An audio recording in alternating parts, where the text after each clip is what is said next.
Bom dia, passando por aqui no canal para poder compartilhar com vocês uma mensagem que trata sobre modelos de masculinidade.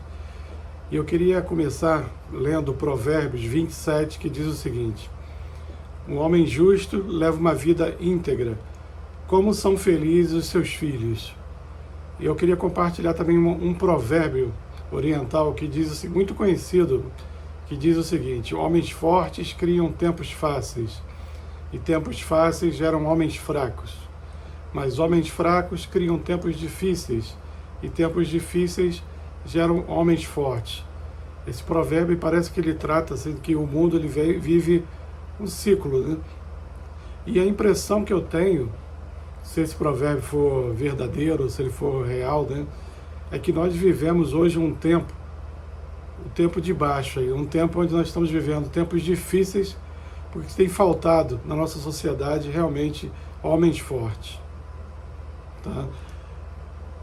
Eu não tenho nenhuma dúvida, né, hoje em dia, já tendo 2 filhos criados, uma filha com 27 anos e um filho com 22 anos, prestes a fazer 23, do poder e da influência que um pai tem na vida de um filho. Eu não tenho nenhuma dúvida sobre isso. O curso Pais para Toda a Vida, ele nos ensina que uma mãe, ela tem uma influência muito grande nos primeiros anos de vida da criança. Eu diria até que na adolescência. Não que o pai também não tenha importância nessa fase, mas a mãe, ela é mais importante. Já a partir da adolescência para cima, para a juventude, para a vida adulta, o pai ele ganha uma relevância muito grande, no sentido de criar o filho, preparar o filho para a vida adulta que ele vai ter. É como se a mãe fosse aquela expressão que a Bíblia usa, né? Aquela galinha que põe os filhos debaixo de suas asas, no sentido de protegê-los. O pai é justamente aquele que vai tirar o filho do ninho, que vai preparar o filho para a vida, né? Então, nos dias que nós vivemos hoje, a gente vê uma juventude sendo criada de uma forma tão permissiva, assim, aprendendo tantas coisas ruins e vivendo tantas coisas que não têm a ver, né, com princípios. Eu não falo nem somente de princípios cristãos, né, mas de princípios realmente de moralidade, de civilidade, que você mostra claramente que tem havido uma falha na formação dessas pessoas. E imagine quando essas crianças que hoje estão sendo criadas de forma tão falha se tornarem adultas, que tipo de pessoas elas vão gerar, ou de que tipo de sociedade a gente vai viver, né? Uma coisa que os pais facilmente ignoram é o poder da influência que eles têm sobre os filhos, né? Eu sempre falei isso em palestras, quando eu me dirijo a homens, né? Que muitas das vezes os homens não se levam tão a sério o quanto deveriam, né?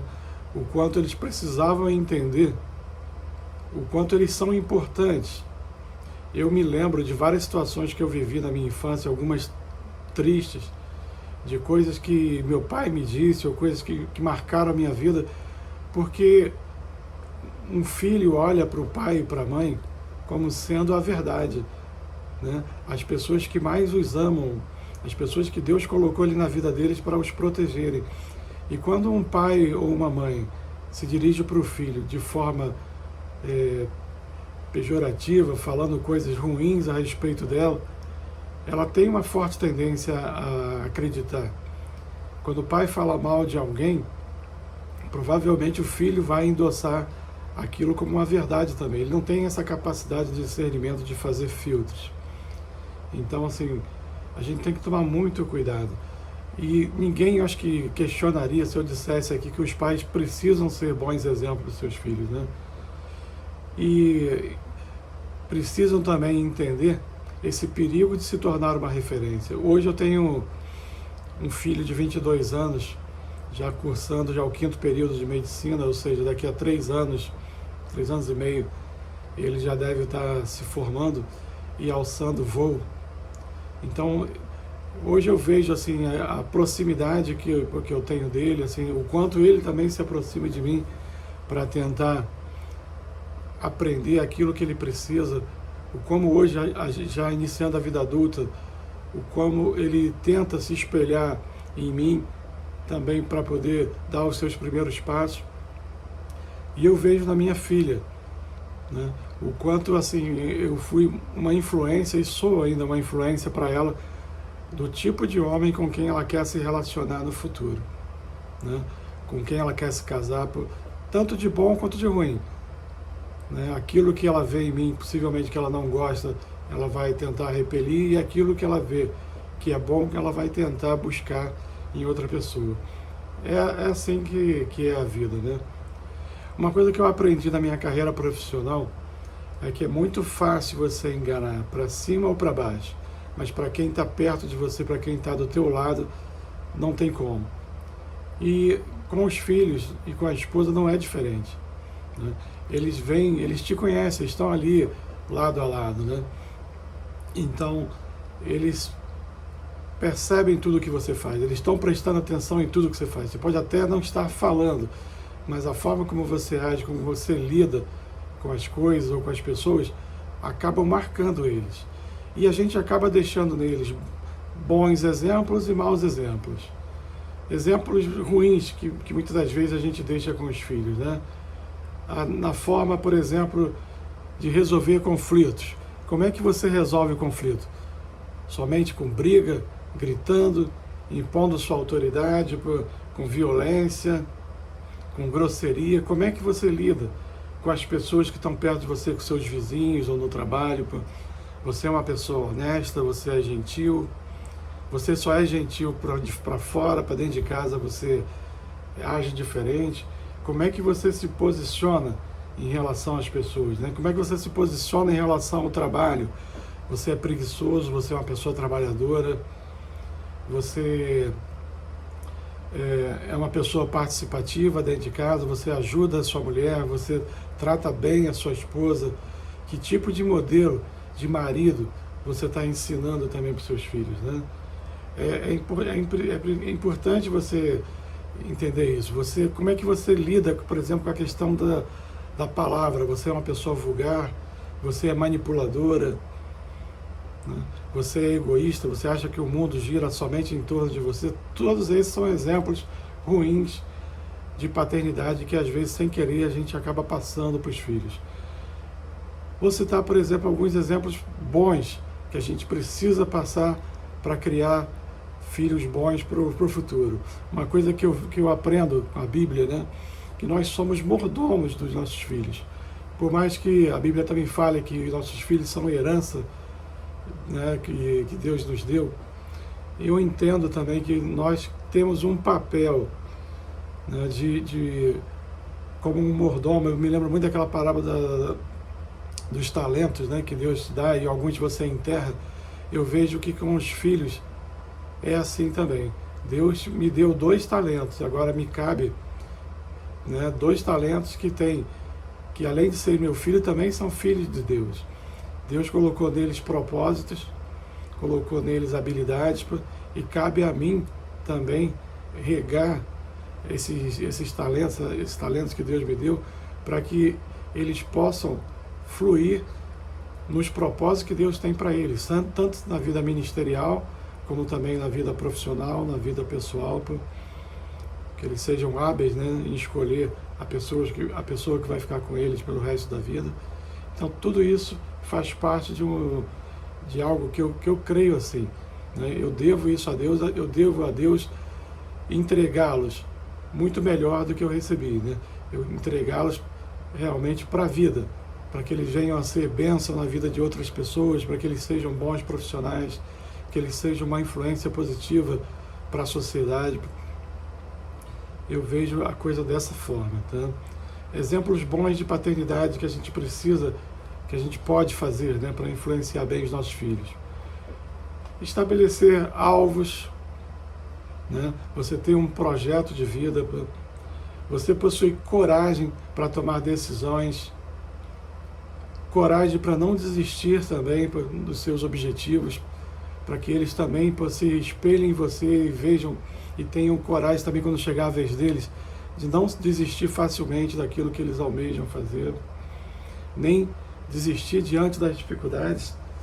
Nada realmente é fácil nessa vida, né? Se formar é difícil, crescer é difícil, e se você é o tipo de pessoa que desiste facilmente das coisas, certamente seus filhos também vão ter dificuldade. A gente precisa ser um espelho para eles, de coragem. Outro exemplo bom de paternidade, né? Não ter medo de demonstrar afeição, de expressar seus sentimentos. Isso é uma coisa que eu assumo que eu tenho e que eu vejo que muitos homens também têm. Dificuldade de expressar afeição, de expressar os sentimentos. Muitos dos homens, como também foi o meu caso, aprendeu que o homem não chora, o homem é brabo, o homem é assim, o homem é assado. E isso não é uma verdade completa. Eu entendo que o homem precisa sim ser forte, vida do homem não é fácil, é muito mais difícil do que as feministas tentam passar. É muito difícil você não ter, por exemplo, ninguém acima de você, né? De você ter que tomar decisões às vezes difíceis e você olhar para o lado e você não ter ninguém, só depende de você, né?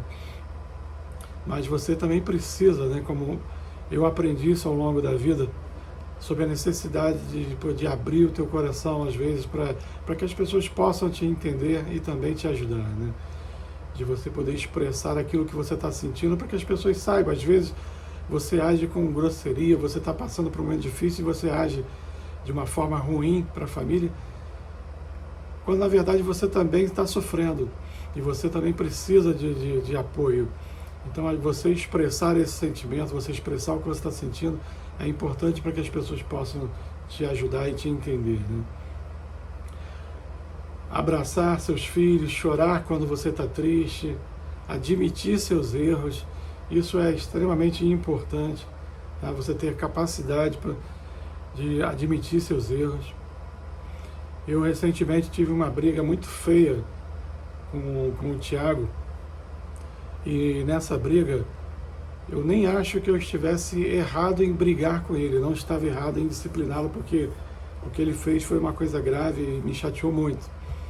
Mas a minha reação, ou uma palavra que está muito em voga hoje, né, a dosimetria, né, a dose que eu apliquei de correção dele foi muito pesada e muito dura, e passei dos meus limites. Então eu precisei realmente chegar para ele, pedir perdão, admitir que eu estava errado, explicar para ele claramente o meu posicionamento com calma. Então eu não vejo nenhum problema em você admitir seus erros, né? Pedir ajuda quando necessário, isso é muito importante, que você ensine para ele que ele não é independente, precisa das pessoas, precisa de Deus principalmente. Então não achar que ele é dono de tudo, que ele não tenha... Ser homem não significa você ser pleno no sentido de ser capaz de fazer tudo. Você não tem essa possibilidade, né? Um casamento é justamente o fato de um precisar se complementar com o outro. Tem muita coisa aqui em casa que eu sou melhor que a Márcia, tem muita coisa que a Márcia é melhor do que eu, e a vida é assim. Eu não preciso ser bom em tudo, eu não tenho essa necessidade de ser bom em tudo. Então pedir ajuda, sim, é necessário. Demonstrar integridade, tá? Eu prezo muito por isso, principalmente por conta da minha relação com Deus. Mas eu prezo também muito da questão da integridade em relação ao que meus filhos estão vendo. Eu fico indignado todo ano pelo tanto de imposto de renda que eu pago. Mas eu não burlo o sistema, eu não faço nada, né, que dentro do meu entendimento, que não seja legal, porque eu imagino assim, a vergonha e o quanto isso vai pesar negativamente para os meus filhos se eles descobrirem porque eu cometi alguma ilegalidade. Então, eu tenho a minha consciência tranquila diante de Deus e diante também dos meus filhos, por ter certeza de que eu posso até vir a cometer algum erro, mas não conscientemente.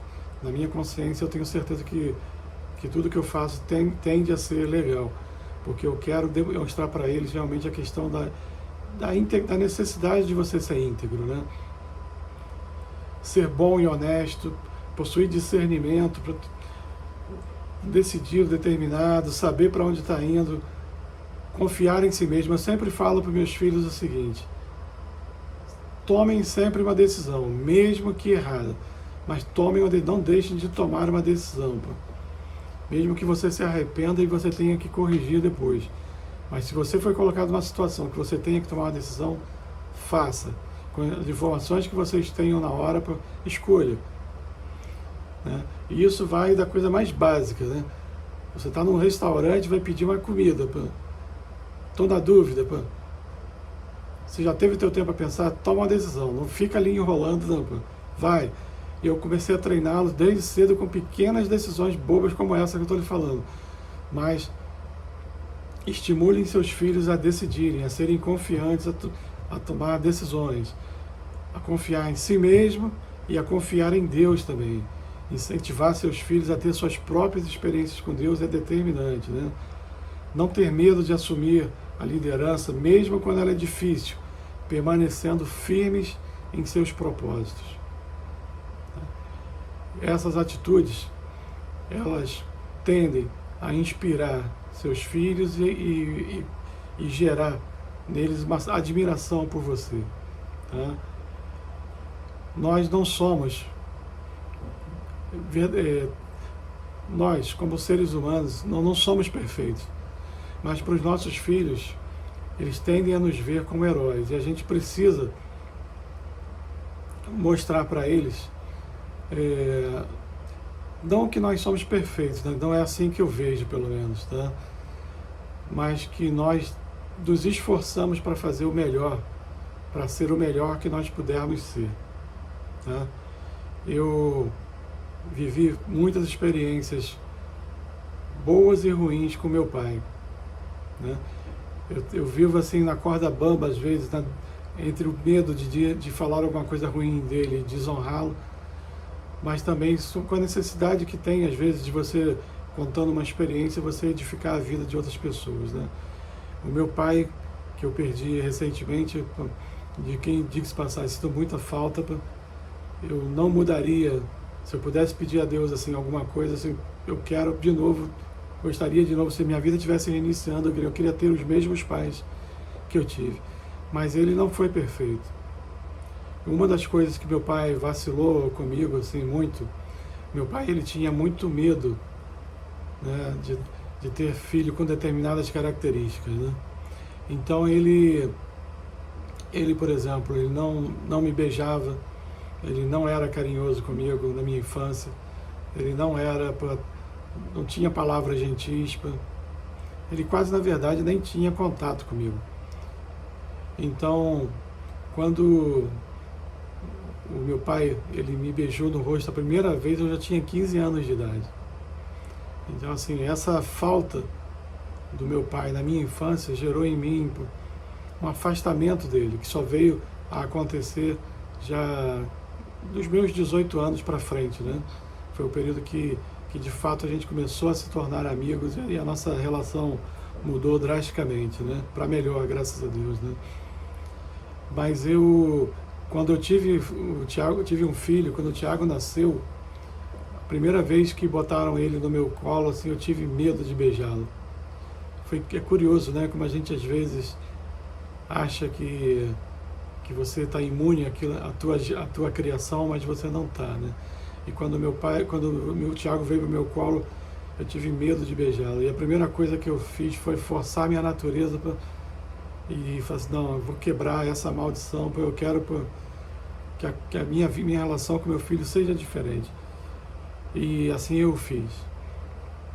Então eu te estimulo também, caso, né, você tenha vivido algo parecido, caso você tenha passado por algo que também não tenha sido bom na tua vida, eu te estimulo a você reter o que é bom, mas aquilo que não foi bom, faz diferente, tá?